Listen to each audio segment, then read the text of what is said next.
अंतर्गत सत्संग सत्र में स्वागतम। आज अपन पुनश्च एक बार हमारी साधन दीपिका इस ग्रंथ की चर्चा विचारणा में प्रवृत्त हो रहे हैं।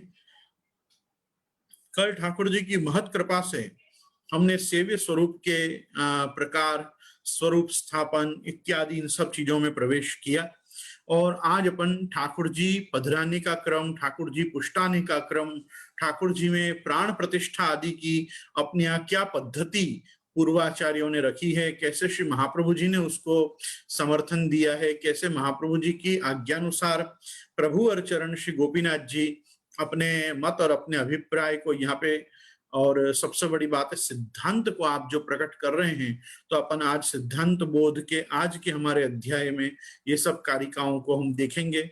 और इन सब कारिकाओं के चलते मैं आपको एक चीज जरूर बताना चाहूंगा कि ये सत्संग में हम जिन बातों का खुलासा कर दे रहे हैं, मैं चाहूंगा कि समाज इन सब बातों को पुनश्च जा के अलग अलग ढंग से नए नए मतलब पद्धति से आचार्यों को न पूछें। उसका कारण है क्योंकि हर आचार्य का एक अपना अभिप्राय आ सकता है, अपना मत आ सकता है, उनकी विचारधारा आ सकती है।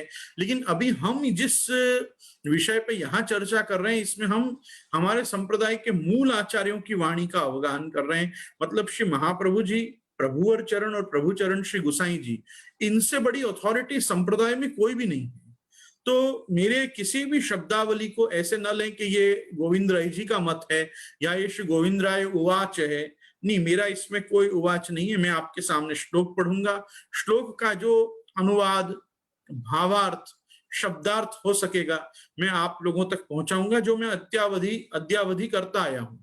मेरे को गूढ़ार्थ तक मेरी खुद की गति नहीं है और मैं खुद भी संप्रदाय में इस समय पे साधक हूं, सिद्ध नहीं। और मैं साधक हूं, मैं खुद भी शिष्य हूं, मैं खुद भी सर्वदा एक स्टूडेंट की तरह इन ग्रंथों को देखता हूं। तो एक स्टूडेंट जैसे ज्यादा से ज्यादा मैं आपका सीनियर स्टूडेंट हो सकता हूं, आप लोग जूनियर स्टूडेंट हो, इससे ज्यादा और कोई आपके और मेरे में फर्क नहीं है।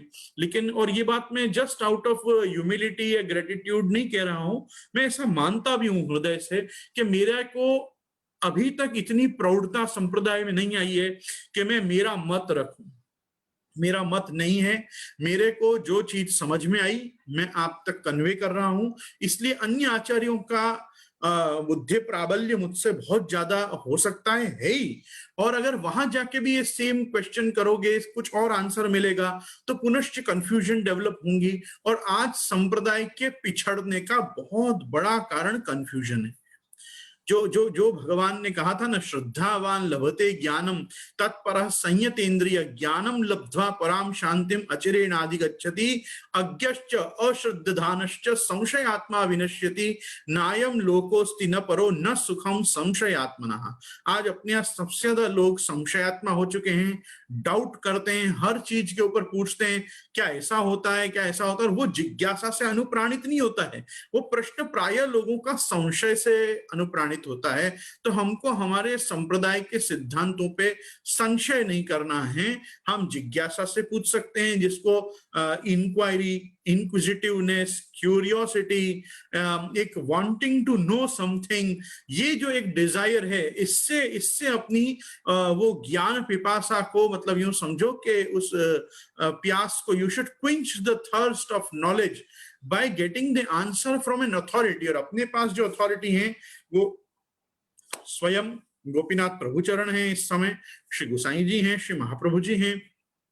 और आज जिस टॉपिक पे हम लोग चर्चा करने जा रहे हैं, इस टॉपिक को सबसे ज्यादा जेंटली अगर किसी ने डील किया है तो वो पुरुषोत्तम प्रतिष्ठापन प्रकार के द्वारा श्री गुसाई जी ने हैंडल किया है। गुसाई जी के द्वारा जो पद्धति ठाकुर जी पुष्टाने की बताई गई है, उसमें कुछ वस्तुएं वैष्णव तंत्र में से भी ली गई हैं, कुछ चीजें वैदिक हैं, कुछ चीजें सांप्रदायिक परिपाटी के अनुरूप हैं, कुछ श्रीमद् भागवत धर्म में से ली गई हैं। इत्यादि चीजों से चातुर्वर्ण में विशेष करके त्रैवर्णिकों के भगवत सेवा के अनुष्ठान को सिद्ध करने का जो सेवा रूपी अनुष्ठान को सिद्ध करने का प्रकार है वो प्राण प्रतिष्ठा के रूप में श्री महागुसाई जी ने अलग से डेवलप किया है। मैं यहाँ पे एक बार केवल समझाने के लिए सामान्य समाज को, जो पुष्टि मार्ग से बहुत परिचित नहीं है, ऐसे लोगों को समझाने के लिए शब्दावली का प्रयोग कर रहा हूं, प्राण प्रतिष्ठा। क्योंकि मर्यादा मार्ग में, वेद मार्ग में जब भी कोई नया मंदिर स्थापन होता है, किसी देव मूर्ति का स्थापन किया जाता है, लोग अपने घर में भी जब किसी देव मूर्ति को अपने इष्ट गुरु के पास से पधरा के लाते हैं, तब भी वो उसमें प्राण प्रतिष्ठा करवा के ही लाके घर में सेवा और पूजा करते हैं। लेकिन अपने यहाँ का जो सोल क्रम है वो है भाव प्रतिष्ठा का। वापिस मैं शब्द बोलूंगा, पुष्टि मार्ग में जिसको हम कह रहे हैं ठाकुर जी पुष्टाना, उसको कहते हैं भाव प्रतिष्ठा करना, और अपने यहाँ प्राण प्रतिष्ठा नहीं है। क्यों नहीं है? पहले एक वस्तु समझो कि देवताओं के प्राण भी मेरे और आपकी तरह भौतिक प्राण नहीं होते। जैसे अपन को प्राण, अपान, उदान, व्यान, समान आदि पंच प्राण बताए गए हैं, वैसे देवताओं के प्राण भी भौतिक प्राण नहीं है, उनके मंत्रात्मक होते हैं। प्राण भी उनके जो हैं वो चिदानंद हैं, चैतन्य घन हैं, और उनके प्राण भी जो शुद्ध चैतन्य होते हैं वो भी मंत्रों द्वारा उनमें आधान किया जाता है, उनका आविर्भाव किया जाता है, तब वो देव मूर्ति सजीव होती है। लेकिन आप एक वस्तु को सोचो कि देव मूर्ति तो देव मूर्ति होती है ना। अगर एक लड्डू लेके बालकृष्ण का स्वरूप आपके सामने रखा जाएगा, चाहे वो पुष्टाया हुआ हो कि बिना पुष्टाया हुआ, आप उसको क्या कहोगे? ये बाल कृष्ण लाल है, ये नवनीत लाल हैं, ये लडुआ गोपाल हैं। आप कोई ढंग से उनको कृष्ण तो एक्सेप्ट करोगे। उसी प्रकार से वेणुनाद करता कोई भगवत स्वरूप आपके सन्मुख आएगा तो आप कहोगे ये गोकुल चंद्रमा जी हैं, ये मदन मोहन जी हैं, ये मोहनाकृति प्रभु हैं, ये किशोराकृति भगवान हैं। तो कोई ना कोई ऐसा नामाभिधान करोगे जिससे आपको किशोर और कुमार वय के कृष्ण प्रतीत हो। तो कृष्ण को तो कृष्ण मानोगे ही ना। तो इसलिए पुष्टाया हुआ क्या और बिना पुष्टाया हुआ क्या। अभी देखो गोपीनाथ जी के जब वचन पढ़ोगे तो आपको मेरी बातें समझ में आएंगी कि हम क्या चीज बताना चाह रहे हैं। लेकिन जब हम कह रहे हैं इसको हमने पुष्टाए, तो पुष्टाए तो क्या किया? क्या आपने भी वेद मार्ग की तरह, मर्यादा मार्ग की तरह, क्या आपने भी प्राण प्रतिष्ठा किया? क्या उनको चिदानंद कर दिया? नहीं, हम कह रहे हैं उनको हमने आनंद मात्र कर पाद मुखोदरादि कर दिया। तो वो रसो वही सह आनंद रूपी ब्रह्म जो है वो कैसे प्रकट हो रहा है उसमें? तो वो कई भाव के द्वारा प्रकट हो रहा है। गुरु के हृदय में रहे हुए ठाकुर जी के प्रत्यय जो भाव हैं, उन अपने भावों का स्थापन गुरु जब एक ठाकुर जी में करता है, तो जैसे वो उसके ठाकुर जी की सेवा करता है वैसे वो तुम्हारे ठाकुर जी हो जाते हैं। अब वो देखो, आपको लॉकडाउन सीरीज का हमारा सत्संग याद हो तो आपन ने उस समय डिस्कस किया था कि हम 2-4 स्वरूप एक्स्ट्रा में पुष्टा के नहीं रख सकते कि चलो कोई आएगा तो उसको पधरा देंगे। जब कोई आता है, विनती करता है कि आप हमको ठाकुर जी पधराओ, तो उसके लिए स्वतंत्र एक ठाकुर जी वापिस उसके लिए पुष्टाने पड़ते हैं। क्यों पुष्टाने पड़ते हैं? क्योंकि किसके ठाकुर जी किसके लिए पधारेंगे, किसके लिए वो भाव प्रतिष्ठापन होगा। अगर वो व्यक्ति ही सामने नहीं है कि जिसके लिए आप ठाकुर जी पुष्टा रहे हो, तो ठाकुर जी नहीं पुष्टाना चाहिए। ठाकुर जी पुष्ट तब ही करने चाहिए जब अपने सामने व्यक्ति हो जो बारंबार ये हामी भर रहा हो कि हाँ मैं सेवा करूंगा, मैं सेवा करूंगा, आप मुझे कृपा करके ठाकुर जी पधराओ, तभी। नहीं तो वल्लभ कुल बालकों को तो 2-3 पुष्टा के स्टॉक में रखना चाहिए ना, कि कोई आ जाए तो उसको तुरंत पधरा दिया जाएगा। हाँ हाँ हाँ मेरे पास अभी अवेलेबिलिटी है तो 1-2 ठाकुर जी बिराज रहे हैं, ले जा। ऐसा नहीं होता। इसीलिए वल्लभ कुल के यहाँ जब अधिक स्वरूप विराजते हैं तो उनको ग्वाल मंडली कहते हैं, उनको कृष्ण मंडली नहीं कहते हैं। क्या कहते हैं? ग्वाल मंडली।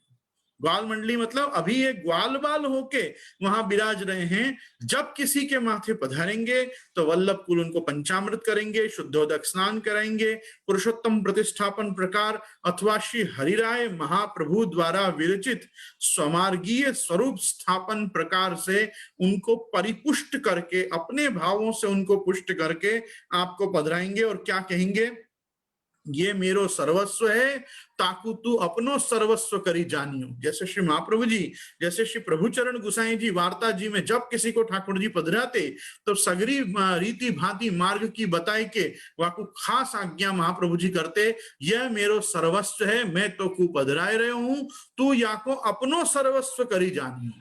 तो तुम इसको अपना सर्वस्व मानना और फिर सेवा करना, ऐसे वचन क्यों मिल रहे हैं? क्योंकि वहां भाव प्रतिष्ठा हो रही है। यदि केवल प्राण प्रतिष्ठा होती तो प्राण प्रतिष्ठा तो भाई ऐसा है कि वो तो मंत्र तंत्र आदि से कोई गौर बापा को बुला के भी कराई जा सकती है। कोई भी उपाध्याय, कोई भी शास्त्री, कोई भी आपके कुल परंपरा के पुरोहित, वो आके भी आपके लिए प्राण प्रतिष्ठा कर सकते हैं। मैं कहूंगा पुष्टि मार्गीय स्वरूप स्थापन प्रकार उनको दे दो, वो उस पद्धति से ठाकुर जी पुष्टा के आपको दे देंगे। वल्लभ कुल के पास क्यों आते हो? क्यों वल्लभ कुल से ठाकुर जी पुष्ट कराने हैं? क्योंकि आपको आपके शास्त्री जी गौर बापा के भाव में विराजते ठाकुर जी नहीं पधराने हैं अपने घर में। आपके गुरु के माथे, आपके गुरु के हृदय में, आपके गुरु विभुम जो है उनको आपको स्वीय प्रभुंश्च स्मरेत करना है। इसलिए आप गुरु घर आते हो और गुरु घर से ठाकुर जी पधरा के लेके जाते हो। एक वस्तु को समझो, क्योंकि कालिंदिम स्वगुरुम गिरिम गुरु विभुम स्वीय प्रभुंश्च स्मरेत। गुरु विभुम कौन है? गुरु का विभु कौन है? गुरु के ठाकुर जी। और वो गुरु के ठाकुर जी ही स्वीय प्रभुंश्च स्मरेत, मतलब स्वीय प्रभु बन के आए हैं, इसलिए उनका स्मरण करो।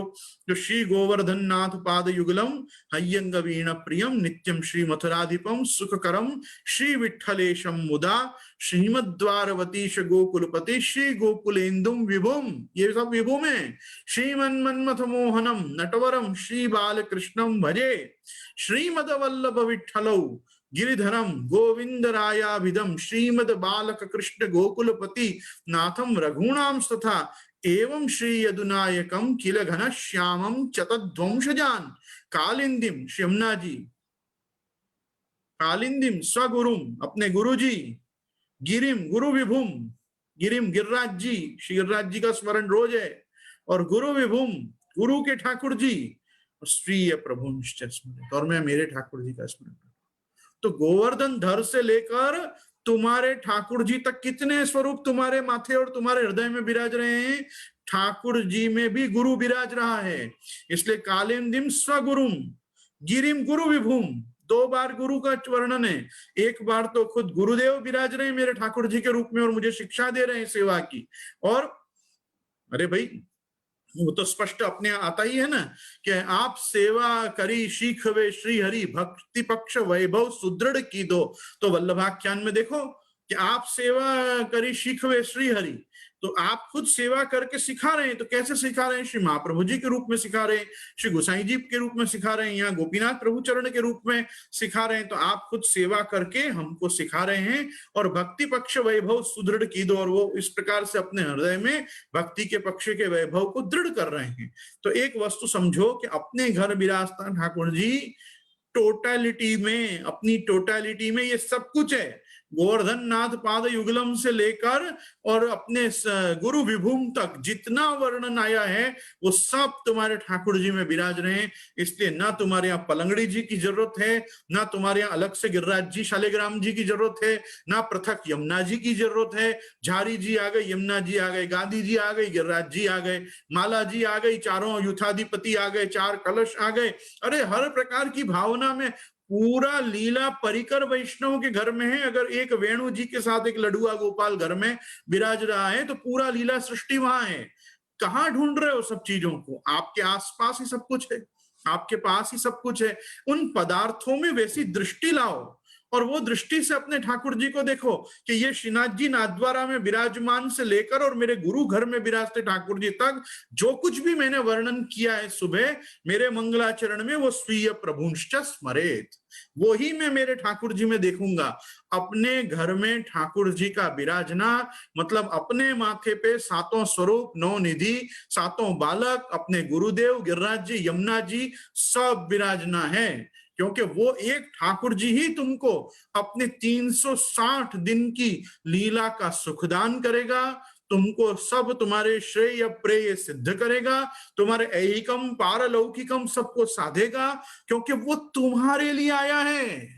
वो तुम्हारे को कृतार्थ करने, वो तुम्हारा पर्सनल ठाकुर जी है, अपना ठाकुर जी, मेरो ठाकुर जी। वो अर्जुन उद्धव को है कि नहीं मालूम नहीं, वो अष्टपटरानी इनको है कि नहीं मालूम नहीं, वो श्रावणी जी और यूथाधिपति इनको भले है, गोपीजन को भले है, पर वो मेरो है, मेरे लिए घर पधारे है, ये भावना बिना सेवा नहीं कर सकता कोई। क्यों? अरे औरत को आदमी की सेवा करनी है तो उसको मानना पड़ता है ये मेरो पति है। तुमको उनकी सेवा करनी मतलब उनका योगक्षेम वहन करना है तो मालूम पड़ता है ये मेरी पत्नी है, ये मेरे बच्चाएं हैं। जब ऐसे सब मेरो मेरो करोगे तब वो भाव आएगा जो सेवा में अपेक्षित है। जब तक मेरा ही पना नहीं आया, इसीलिए तो मेरे को बहुत चिढ़ चढ़ती है अपने वल्लभ कुल के पास जब वैष्णव आके बोलते हैं मारा दादी ना ठाकुर जी, मारा नानी ना ठाकुर जी। अरे क्या दादी नानी ना ठाकुर जी, तो तेरा ठाकुर जी कहाँ है? ये बोलो कि ये मेरे ठाकुर जी हैं, ये मेरे दादी के समय से विराज रहे हैं, ये मेरे नानी के समय से विराज रहे हैं, पर मेरे ठाकुर जी तो बोलो। आधी बात क्यों बोलते हो? आप सबको ऐसे ही परिचय कराते रहोगे, ये मेरे पिताजी की बहू है, ये मेरे माँ की बहू है, ये मेरे छोटे भाई की भाभी है। अरे कभी तो बोलोगे ना ये मेरी लुगाई है। तो ऐसा जब लुगाई के प्रति बोलोगे तो वैसा ही तुमको ये भी बोलना पड़ेगा ये मेरे ठाकुर जी हैं। और सारे ढंग से थोड़े संबंधों के परिचय करते रहोगे। धनी लुगाई को बोलना पड़ेगा ये धनी लुगाई है। वो ढंग का एक अटैचमेंट, इन्वॉल्वमेंट, अपना अफेक्शन, अपना डेडिकेशन, डिवोशन सेवा में लाओगे तो ये सब बातें साधन दीपिका की समझ में आने वाली। नहीं ये सब बातों पे विचारोगे तो फिर क्या होगा? ऐसा ही हो जाएगा कि ठीक है बिराजे छे एक लालो मारा पण त्या पण छे, एक लालो बिराजे छे। अब वो लालो ही लालो होता है, वो बालकृष्ण लाल भी पूरा नहीं बोलता कोई। लाड़ प्रेम में अपन कुछ भी बोले। हमारे यहाँ है ही ना ठाकुर जी निधि स्वरूपों का नाम है श्री लाल जी, श्री लाड़ीलेश जी, कैसे कैसे सुंदर सुंदर नाम है। लालन अपने आप में कितना सुंदर नाम है कि नवनीत प्रिया जी को अपन क्या लालन नहीं बोलते हैं? पूर्ण रूप से बोलते हैं, लेकिन अपन को लालन बोलते ही पूरा नाम याद आता है कि नहीं? कि श्री नवनीत प्रिया जी नाथ द्वारा उनको अपन लालन संबोधन करते हैं। अरे मेरे लालन, अरे मेरे लाला, ऐसा अपन जब प्रेम से आके बोलते हैं तो भूल थोड़ी जाते हैं कि कौन है ये? साक्षात पुष्टि पुरुषोत्तम गोवर्धन धर, ये नंदराज कुमार यशोदोत्संग लालित ब्रजजन सर्वस्व गोपी जन वल्लभ भगवान परात्पर पर ब्रह्म कोटि कंदर्प लावण कोटि ब्रह्मांड नायक मेरे घर विराज रहा। ये भावना को तो रखना ही पड़ता है ना। इसलिए देव की वसुदेव को पैदा होते ही भगवान ने कहा युवा माम ब्रह्म भावे न पुत्र भावे न चासकृत। तुम मुझ में ब्रह्म भाव रखना और मुझ में पुत्र भाव रखना। ब्रह्म भाव और पुत्र भाव ये दोनों वस्तु भगवान में परम आवश्यक है। मैं कभी कभी व्युत्क्रम में बोल जाता हूं युवा माम पुत्र भावे न ब्रह्म भावे न चासकृत। तुम मुझ में पुत्र का भाव भी रखना और ब्रह्म भाव भी रखना। ये न कहने प्रकार न दोनों चीज के बारे में भगवान ने कौशन किया है, आज्ञा की है कि मुझे इस रूप में देखना। और आप देखो मजेदार बात, वसुदेव जी का और ठाकुर जी का इंटरेक्शन कितनी देर का, वो भी उस समय तो उनके ऊपर पूर्ण रूप से यूं समझो कि भगवान की योग माया काम कर रही है। जिस समय वो भगवान को अपने सूतिका गृह से मतलब कारागृह से लेके ब्रज पधरा के लेके जा रहे हैं वसुदेव जी, और वहां से योग माया को वापस लेके जा रहे हैं, तो वो भगवान माया से यंत्रित है उस समय। आप विचार करो कि उस समय जब भगवान देवकी और वसुदेव के सामने साक्षात प्रकट होकर उनको कह रहे हैं कि युवा माम पुत्र भावे न ब्रह्म भावे न चासकृत, तो ये मेरे में पुत्र भाव रखना और ब्रह्म भाव भी रखना, इसका कितना गजब उपदेश वसुदेव जी के हृदय में बैठा है। आप विचार करो कि इतने कम समय के लिए भी ठाकुर जी के साथ रहे, उनके पास रहे, उसके बाद प्रभु ब्रज पधार गए। लेकिन जब प्रभु ब्रज से वापस मथुरा पधारे, कंस वध किया, और कंस वध करके जब कारागृह से अपने माता पिता को आप बंधन मुक्त करने पधारे हैं भगवान, तब वहां की भागवत दशम स्कंद की मूल कारिकाओं में देखना, वहां स्पष्ट लिखा हुआ है कि जैसे ही देवकी वसुदेव ने ठाकुर जी को देखा और ठाकुर जी और दाऊ जी ने जब अपने माता पिता को देखा तो भाग के जाके और उनके चरण छुए, और जब चरण छूने गए तो वसुदेव जी ने चरण नहीं छूने दिए, वसुदेव जी ने उनको चरण नहीं स्पर्श करने दिए, और उनको उठा के गाढ़ आलिंगन करते हुए उनको अपने हृदय से लगाया। और वहां सुखदेव जी स्पष्ट कहते हैं कि उनको उस समय की भगवद आज्ञा याद है कि मेरे को तुम मत भूलना कि मैं ब्रह्म साक्षात हूं। तो वो अपने पुत्र को भी उनने पैर नहीं छूने दी, जबकि वो तो पुत्र रूप में ही मिले थे। वो कौन से वहां शंख चक्र गदा पद्म चतुर्भुज रूप में वसुदेव जी के सन्मुख हुए, जैसे जन्म के समय प्रभु हुए, जिस समय पे वसुदेव जी ने, जिस समय पे देवकी जी ने ठाकुर जी की स्तुति की है, ठाकुर जी का उपदेश सुना है, उस समय तो भगवान अपने मूल चतुर्भुज रूप में है, मतलब भगवत रूप में है। उस समय का बभुआ प्राकृत शिशु है। वो तो जब पधारने का समय आया तब भगवान प्राकृत शिशु होके और द्वैभुज वाले हो गए, लेकिन तब तक तो भगवान चतुर्भुज थे। तो चतुर्भुज भगवान के द्वारा उपदिष्ट सिद्धांत को स्मरण करते हुए वसुदेव जी ने ठाकुर जी को अपने पैर नहीं छूने दिए और उनको तुरंत हृदय से लगा लिया, क्योंकि पुत्र भाव तो कहा ही था। तो युवा माम पुत्र भावेन ब्रह्म भावेन चासक। पुष्टि मार्गीय वैष्णव जितना सेवा में आलस्य, प्रमाद और अपराध करते हैं ना, वो इसी कारण से करते हैं कि भूल जाते हैं कि ब्रह्म भाव रखना है। वो भूल जाते हैं कि हमको महाप्रभु जी ने नलौकिक प्रभु कृष्णो मनुते नैव लौकिकम न प्रभुवत कृष्णो द्रष्टव्य कदाचन, लौकिक प्रभु के रूप में, लौकिक प्रभु मतलब बॉस, बॉस के ढंग से भी नहीं देखना है।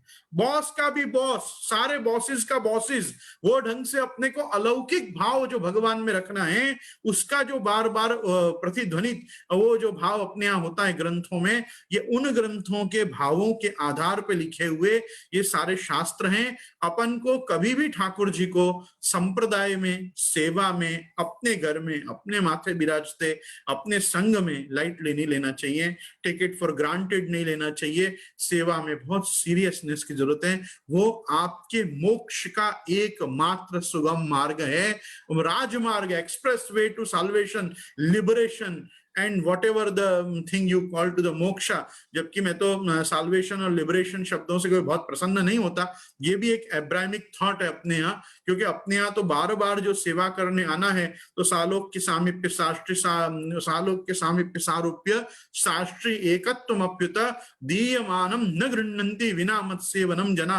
अपन तो उस ट्रेडिशन को फॉलो करते हैं। तो आइए अपन अपने ग्रंथ का थोड़ा दर्शन करें आज, अपनी कारिकाओं का। मैं भक्ति सेतु से खास चाहूंगा कि मुझे 85 ऑनवर्ड्स, 85 86 ऑनवर्ड्स आप ग्रंथ के दर्शन कराएं एक बार।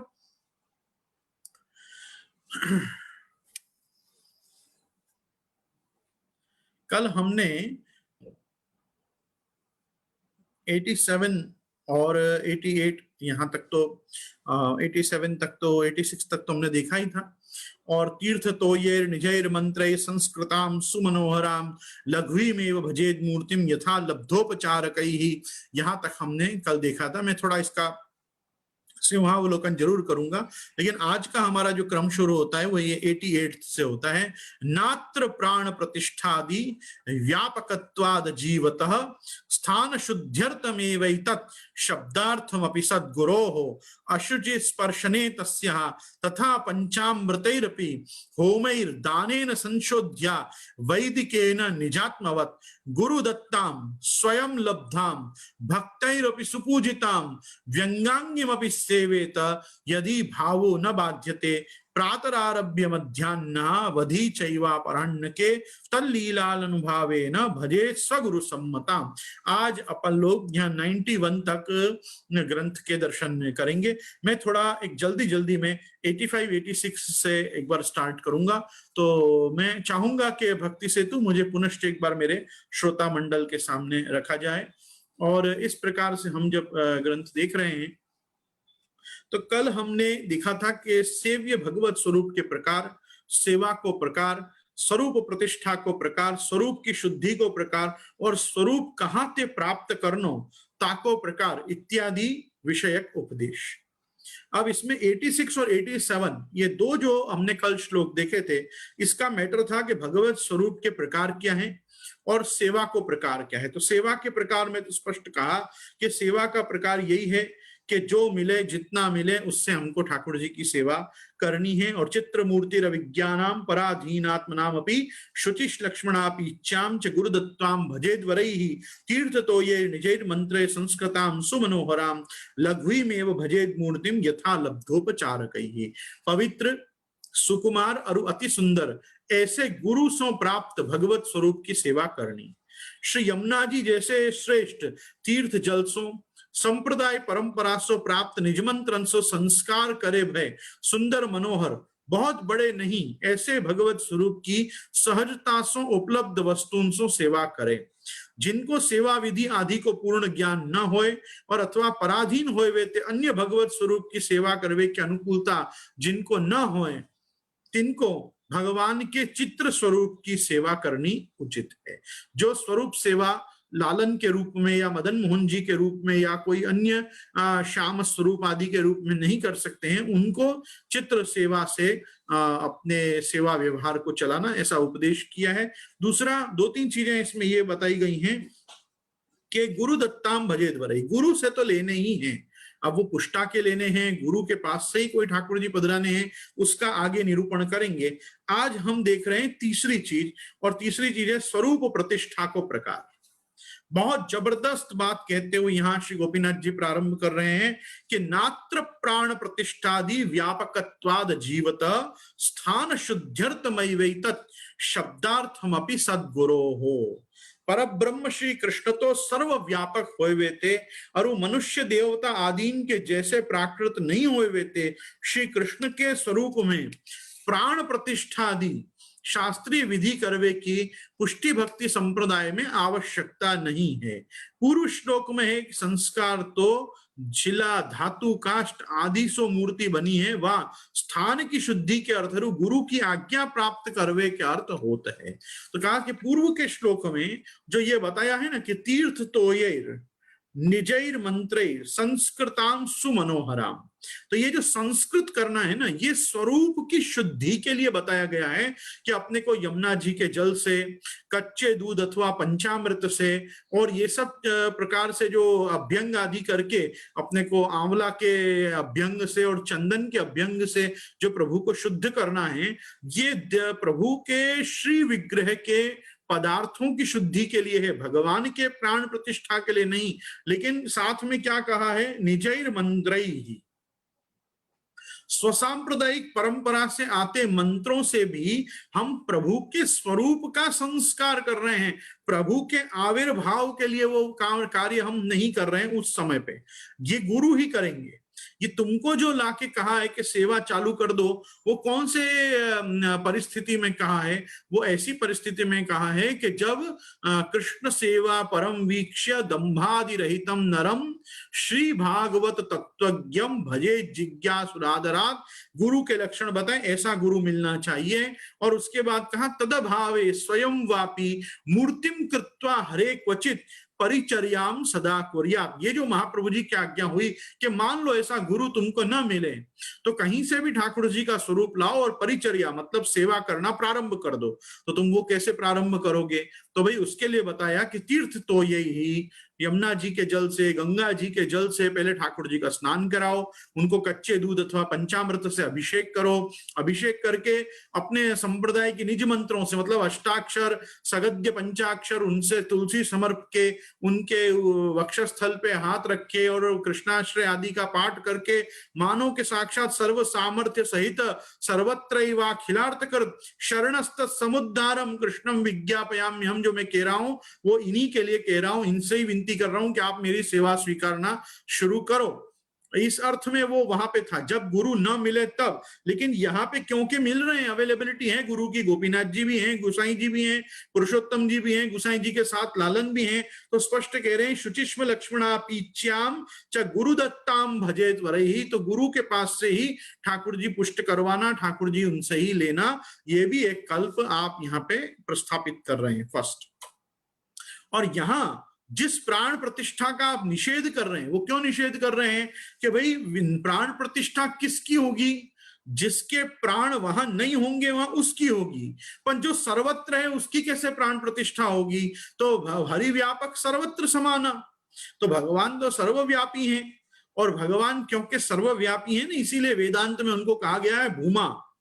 और भूमा पदार्थ जो है, भूमा पुरुष जो है, वो भूमा पुरुष सर्वव्यापी है, और सर्वव्यापी होने से ही भगवान विभुम है। विभुम वो क्योंकि व्यापक हैं, और इसीलिए व्यापक है, इसीलिए उनका नाम है विष्णु। जो सर्वव्यापी होता है वो विष्णु है। तो भगवान जब विष्णु रूप है तो विष्णु रूपता क्या है? जले विष्णु, स्थले विष्णु, विष्णु पर्वत मस्तके, ज्वालमाला कुले विष्णु, सर्वम विष्णुमयम जगत।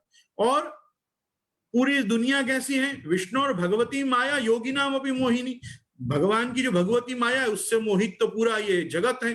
तो भगवान सर्वत्र व्याप्त हैं, और क्योंकि भगवान की माया सब पे व्याप्त है इसलिए सर्वत्र भगवत दर्शन नहीं हो रहा है, लेकिन भगवान सर्वत्र हैं। अन्यथा प्रहलाद जी के कहने पर खंबा फाड़ के नरसिंह जी का प्रादुर्भाव नहीं होता। वो खंबा फाड़ के नरसिंह जी ने पधार के क्या सिद्ध किया? सत्यम विधातुम निज भृत्य भाषितम।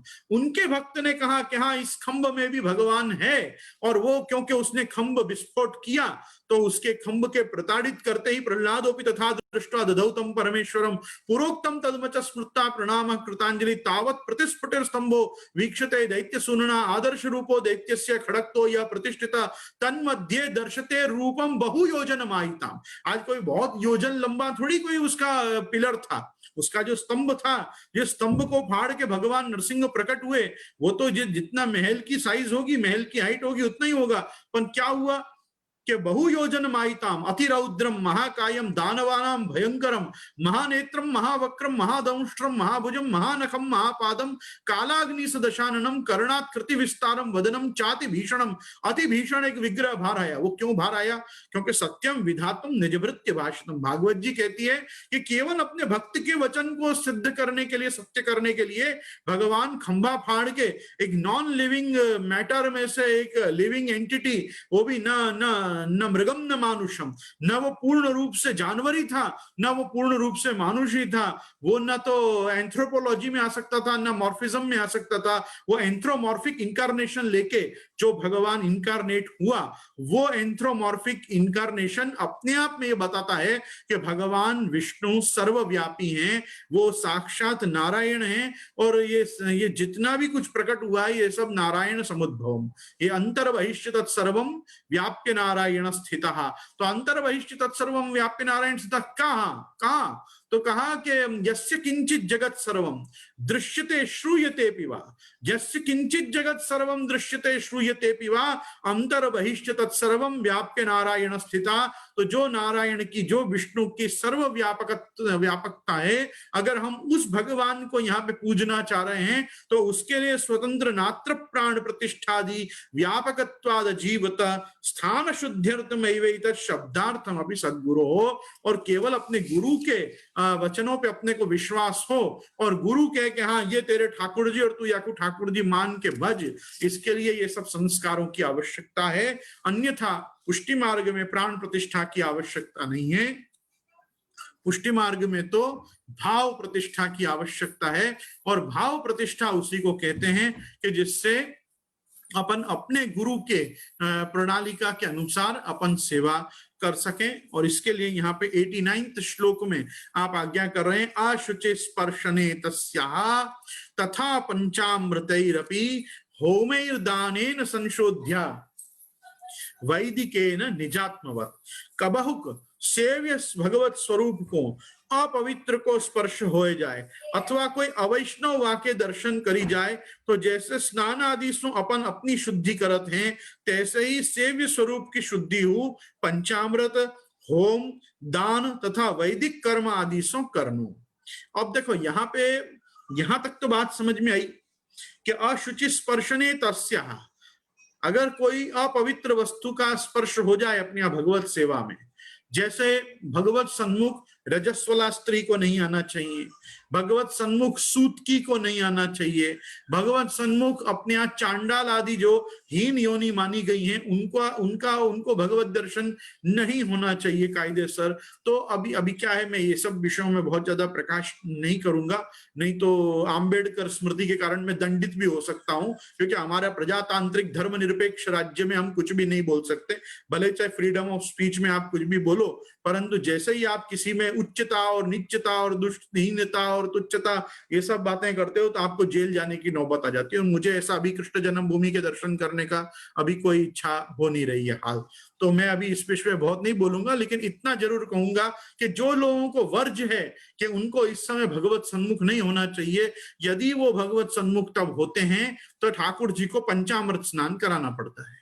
तब ठाकुर जी को पंचामृत से शुद्धि की जाती है। और जैसे होम करके दान करके हम संशुद्ध होते हैं वैदिक है ना, वैसे ही अपने निजात्मवत जैसे अपन अपनी शुद्धि करते हैं, होम करके दान करके मार्जन करके तर्पण करके स्नान करके ये सब प्रकार से, वैसे ही ठाकुर जी को भी पंचामृत करा के प्रभु को शुद्ध कराना चाहिए। जैसे मैं आपको एक सच बताऊं तो कायदेसर हमारी इंडियन रेलवेज इतनी भ्रष्ट स्थान है कि अगर कायदेसर तो हम कहीं से कहीं ठाकुर जी को ट्रेन में लेकर भी जाए ना तो अपने को घर आके पंचामृत कराना चाहिए। कम से कम अपने घर की मेंढ और अपरस के हिसाब से अपने को अपने ठाकुर जी को पंचामृत स्नान कराना चाहिए। पंचामृत भी ना करा सको तो कम से कम कच्चे दूध से और केसर के जल से स्नान करा के परिश्रम निवारण तो प्रभु का करना ही चाहिए जब हम रेलवे से ट्रेवल करें। दूसरा, अगर हम अपने ठाकुर जी को पेटी में बंद करके कार्गो में नहीं डालते हैं तो बहुत अच्छी बात है। अपने साथ अगर फ्लाइट में लेके जाते हैं कैबिन लगेज के साथ, चेक इन लगेज के साथ नहीं,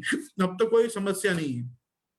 कैबिन लगेज में तो आप ले जा सकते हो, पर मान लो कोई देश काल परिस्थिति या आपको कस्टम्स के या ऑफिसर्स के छुआछूत और खोल खोल के देखने का भय हो तो बहुत से वैष्णव क्या करते हैं, ठाकुर जी में इसको बड़ा परिश्रम मानते हैं कि भाई दूसरे लोग इनको ठाकुर जी को छू छू के देखेंगे झांपी खोल खोल के, इससे बेटर है हम उनको चेक इन लगेज में पधरा दें झांपी को और जाने दें नीचे कार्गो के सेक्शन में। ऐसी स्थिति में भी अगर कभी ठाकुर जी पधारे हों तो न करे नारायण ऐसा करना पड़े तो भी उनका पंचामृत करना चाहिए, उनको केसर स्नान कराना चाहिए। सीरा की कटोरी परिश्रम भोग धर के वो गौग्रास में निकालनी चाहिए। तो ये सब चीजें हैं। देखो शीतल भोग में और परिश्रम भोग में फर्क है। ठाकुर जी के जन्म के बाद जो प्रभु शीतल भोग रोकते हैं, शीतल भोग भी एक प्रकार का परिश्रम निवारणार्थ ही है, लेकिन शीतल भोग का प्रसाद लिया जा सकता है लेकिन परिश्रम भोग का प्रसाद नहीं लिया जा सकता है।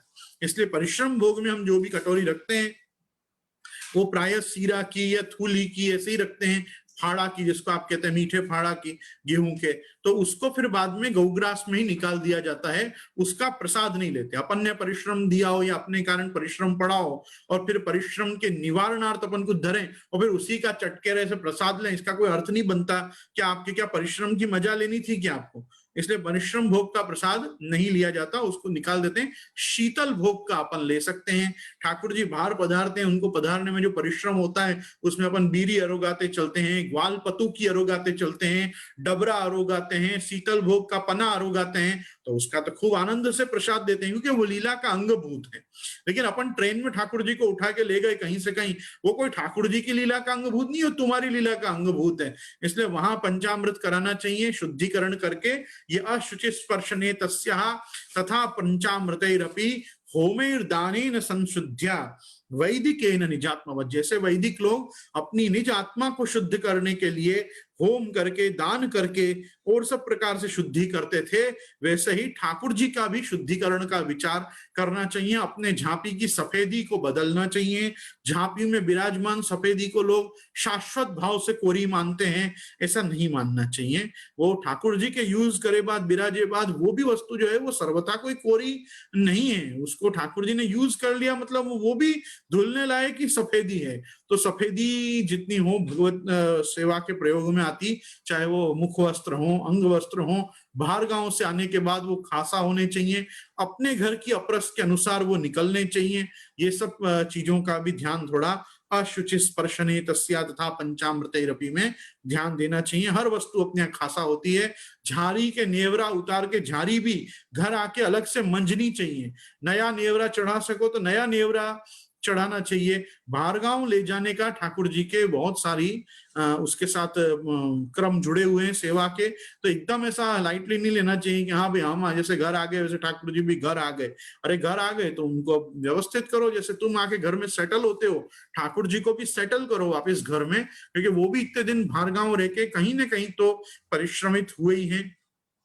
ये सब बातें हैं, ठीक है।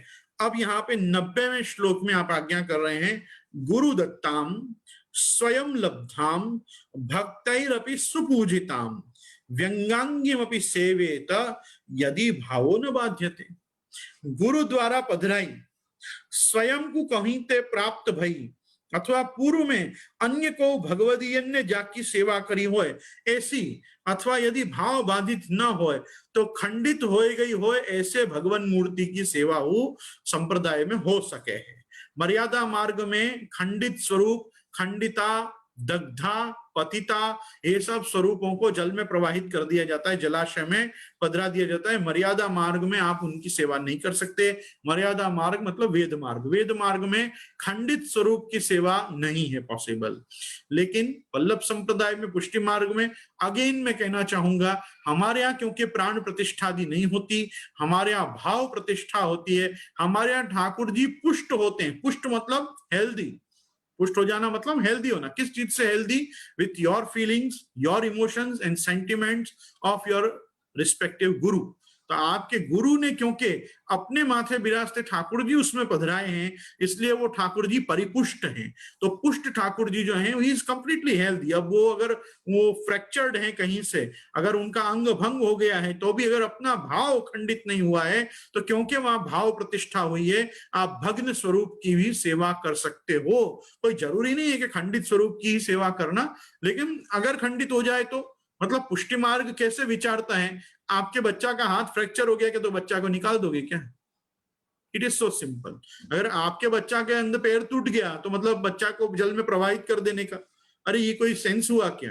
तो हमारे संप्रदाय में क्योंकि पूजा नहीं है, हमारे संप्रदाय में क्योंकि सेवा है, तो सेवा में तो भाई अगर उसका हाथ टूट गया तो उस टूटे हुए हाथ वाले की भी सेवा करो, अगर उसका पैर टूट गया तो पैर टूटे हुए घर के प्राणी की भी जैसे हम सेवा करते हैं, वैसे अगर भगवान खंडित हैं तो अपने लगाव से, अपने अंगराग से उनका वज्र लेपन करो, उनका वज्र लेपन करके उनको ठीक करो, ठीक करके उनकी सेवा करो।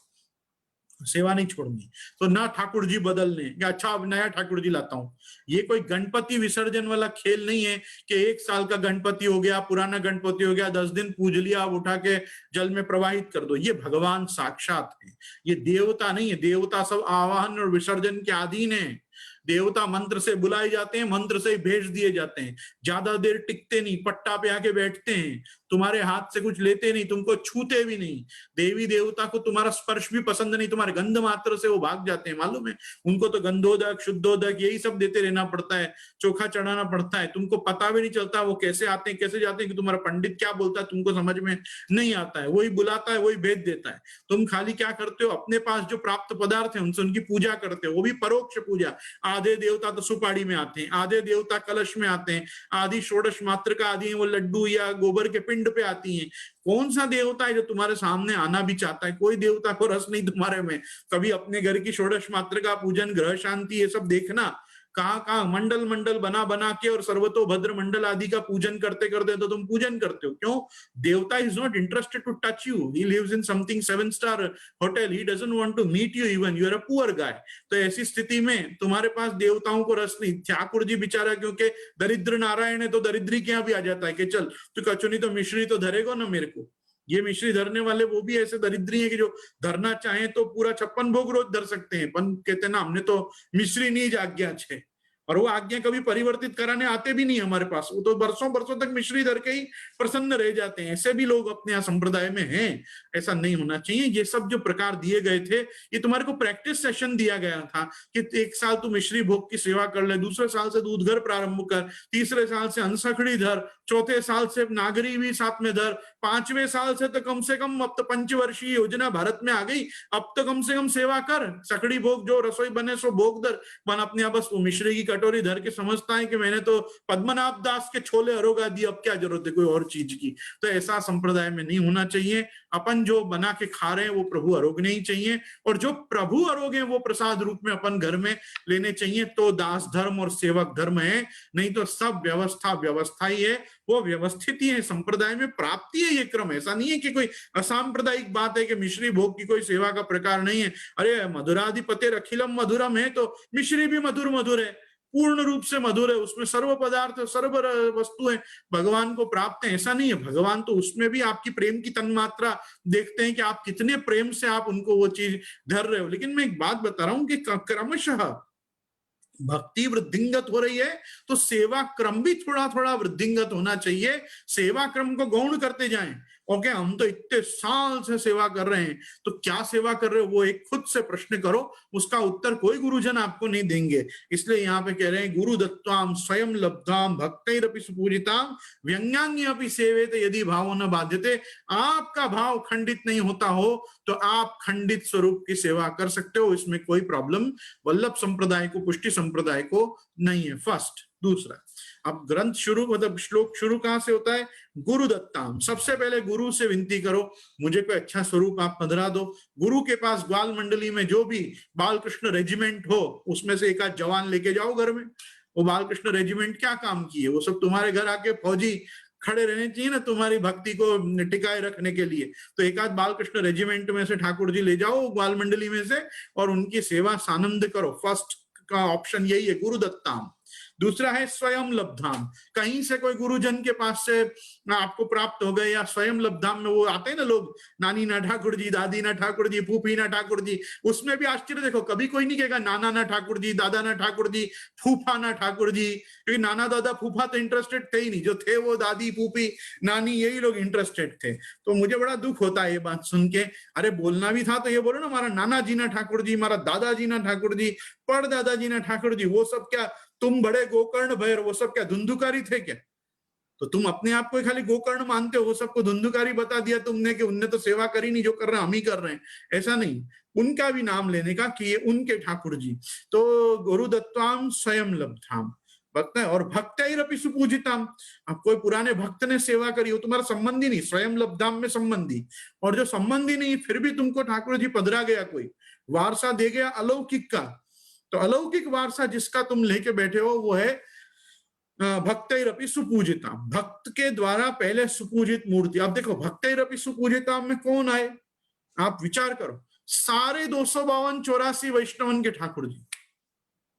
आज वल्लभ कुल के माथे जितने भी ठाकुर जी विराज रहे हैं वो कौन है? वो सब कोई ना कोई वैष्णव के सेवी हैं। कौन से वैष्णव? महाप्रभु जी को सेवक या गुसाई जी को सेवक। उनने जिन ठाकुर जी की सेवा करी, वो ठाकुर जी जब लौट के आए तो वो कौन के निधि थे? वही महाप्रभु जी के निधि, गुसाई जी के निधि। पर सेव्य कौन के? वही कोई रजोग भाई क्षत्राणी के, ये राजा आसकरण जी के, ये गज्जन धावन के, ये पद्मनाभ दास जी के, ये दामोदर दास संभलवार के। तो ये जो हम निधि स्वरूपों में इतनी भावना करते हैं कि ओ ये उनके निधि, ये उनके सेव्य, ये 84 वैष्णव माना एक, अन्य 252-84 वैष्णव माना ठाकुर जी। तो ये सब हम क्यों करते हैं? क्योंकि गुरु दत्ताम स्वयं लब्धाम भक्तैरपि सुपूजिताम। जो पुराने भक्तों ने जिनकी सेवा करी है, ऐसे प्रभु। आज देखो जितने भी बड़े बड़े धाम में, ब्रज में जो सब अलग अलग केशव राय जी आदि सब ठाकुर जी विराज रहे हैं, बोडाना के भक्त के सेव्य डाकोर जी, रणछोड़ राय जी, द्वारका जी में, बेट द्वारका में, ये सब ठाकुर जी कौन है? अधिकांश भगवत स्वरूप तो या तो स्वयं वज्रनाभ ने पधराए हैं, भगवान के प्रपौत्र जो वज्रनाभ जी थे वो, और या परीक्षित के ये पुत्र जो हुए जन्मेजय, ये जन्मेजय के समय में वज्रनाभ जी ने और जन्मेजय ने मिलके ही ये सब प्राचीन भगवत स्वरूपों का संस्थापन किया है। तो उनके द्वारा जो प्राण प्रतिष्ठित या संस्थापित भगवत विग्रह हैं, वो सब भी भक्तैरपि सुपूजिताम है। तो वो सब लोगों के द्वारा भी संसेव्य हैं। और वो सब चीजों में प्रमाण कौन है? तो उद्धव, मैत्रेय आदि उस समय के जो तादृशी भक्त और ऋषिजन हैं, उन सबों के सामने वज्रनाभ जी ने और जन्मेजय ने मिलके सर्प सत्र के बाद जब उसको वापिस सभी ऋषि मुनियों ने मिलके भागवत धर्मों का उपदेश किया, जब वैशंपायन जी से उसने पूरी महाभारत को श्रवण किया, तो तब जाके उसको जो बोध हुआ, उसके बाद जन्मेजय ने जो सब ठाकुर जी की सेवा करी, वो सब भगवत स्वरूप ही भगवत धामों में अद्यावधि प्रतिष्ठापित विराज रहे। उसमें उसको सबसे ज्यादा एक एक स्थान का पुनरुद्धार करने में भगवान के ही प्रपौत्र वज्रनाभ ने प्रयास किया, और उसको साथ में लेकर आर्यावर्त में ये सब भगवत स्वरूपों को सही जगहों पे प्रतिष्ठा करी। तो वो भी सब भक्तैरपि सुपूजिताम हैं। तो उनकी भी सेवा में यदि हम मर्यादा मार्गीय पद्धति से मर्यादा पुष्टि या पुष्टि मर्यादा के क्रम से स्थित हो, तो उसका भी प्रावधान पीछे दिया गया था कि जिनसे भगवत सेवा घर में न संभवे, उनको जगन्नाथे द्वारिकायाम श्रीरंगे ब्रजमंडले यत्र पूजा प्रवाह स्यात् तत्र तिष्ठेत् तत्पर, उनको वहां रहकर भी भगवत सेवा करनी चाहिए। तो ये सब जो प्रकार हैं ये अपनी भगवत सेवा के प्रकार हैं।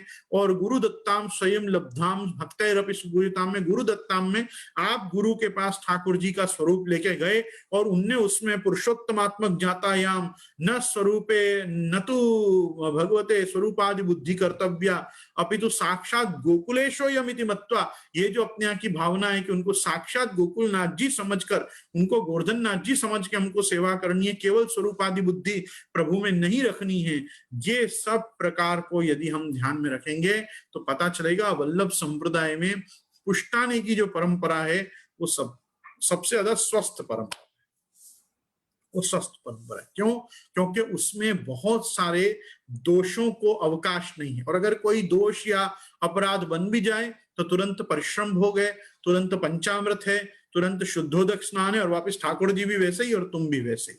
तुमको लगा मैं अशुद्ध हो गया तो पंचगव्य प्राशन करो, दूध सबसे ज्यादा, उससे कम दही, उससे कम घी, उससे कम गौमूत्र, और सबसे कम मतलब कुशा अंदर जाए और कुशा निकले तो उसमें जितना गोबर आवे उतना गोबर, और घी के अनुपात में 1/4 गौमूत्र, और उससे बढ़ते क्रम में घी, दही और सबसे ज्यादा दूध, उनको मिला के ये पंचगव्य का प्राशन करने से भी निजात्मा की शुद्धि होती है, देह की शुद्धि होती है, अंतर्बाह्य शुद्धि होती है। घर में भी पंचगव्य का मार्जन प्रोक्षण किया जा सकता है, खुद के लिए भी किया जा सकता है। इतना सब प्रपंच अवेलेबल ना हो तो यमुना जी की रज लेके पवित्र हुआ जा सकता है।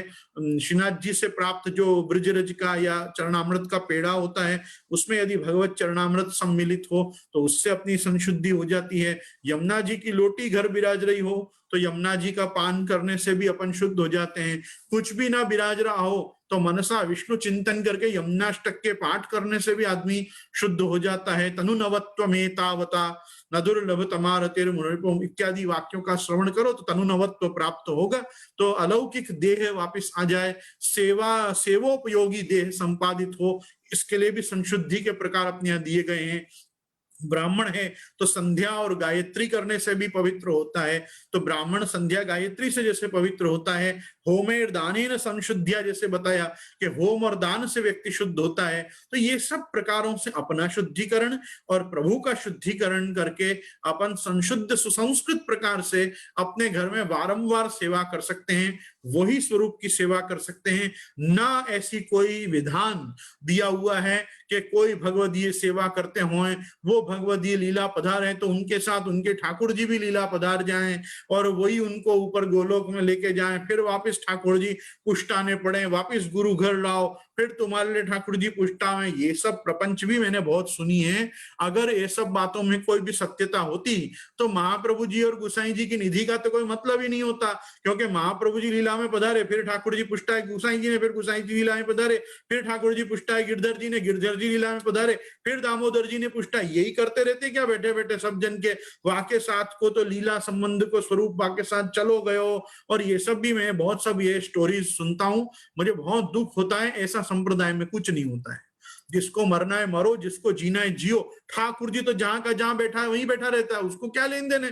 तुम जिए, तुम मरे, तुम आए, तुम गए, तुम चले गए तो भगवान 4-5 दिन वो भी दुखी रहता है। फिर जैसे ही उसके बच्चे वापस सेवा में आ जाते हैं तो उनके मुख में अपने बड़ों का दर्शन करके प्रभु फिर प्रसन्न हो जाता है, और नहीं आए तो फिर ज्यादा दुखी बैठा रहता है कि ये तो गया सेवा करने वाला, मुझे इन लोगों के बीच में और छोड़ गया, अब तो मैं डबल दुखी हूं। तो भगवान को बड़ा दुख होता है कि मैं कैसे लोगों के बीच में था। इत्यादि चीजों का चिंतन करो ना। लीला नो स्वरूप लीला में जाए ने, एड लईने जाए ने, पेलो त्या मड़े, ये सब ये कुरियर सर्विसेज और पार्सल की व्यवस्था कौन ने कौन को बताई, ये कहीं शास्त्र में तो देखने में नहीं आई। तो इसलिए ये सब प्रपंच नहीं। सौराष्ट्र में, काठियावाड़ में अद्यावधि लोग आके बोलते हैं ये पेला बहन पहुंची गया, पेला बाई पहुंची गया, एमना साथे एमना लीलाना जे स्वरूप था एમને લીલામાં લઈને વયા ગયા, હવે ઠાકોરજીનો શું કરું? तो पूछी तो रहे ठाकुर जी नो शू करो, तो ठाकुर जी तो है ना, तो ठाकुर जी को ठाकुर जी मानो और भजो, और क्या करोगे। तो बस यही चीजों के साथ हम कल वापस जुड़ेंगे और आगे के अपने अब सेवा के सुबह से लेकर रात तक के क्या प्रकार हैं सेवा के, इसके साथ श्री गोपीनाथ जी की वाणी के आगे बढ़ेंगे। आप सबों से मैं आश्रय के पद करने की आग्रह करता हूं कि अपन सब आश्रय का पद करें, क्योंकि फिर क्या होगा, गोविंद राय जी की टीका शुरू हो जाएगी तो फिर मुझे कोई कंटाल आने लगेगा कि ये क्या बोले जा रहा हूं मैं। दृढ़ चरणन केरो भरोसो, दृढ़ चरणन केरो, श्री वल्लभ नख चंद्र छटा बिन, सब योग मांझ अंधेरो भरोसो, दृढ़ चरणन केरो, साधन और नहीं या कली में, जासो हो ये निबेरो, सूर्य कहा कहे द्विविध याधरो, बिना मूल को छेरो भरोसो, दृढ़ चरणन केरो भरोसो। श्री गोवर्धन नाथ की जय, श्याम सुंदर श्री यमुने महारानी की जय, श्री वल्लभाधीश की जय, श्री गुसाई जी परम दयाल की जय, आज के आनंद की जय। समस्त पूज्य चरणों को मेरे खूब खूब नमस्कार एवं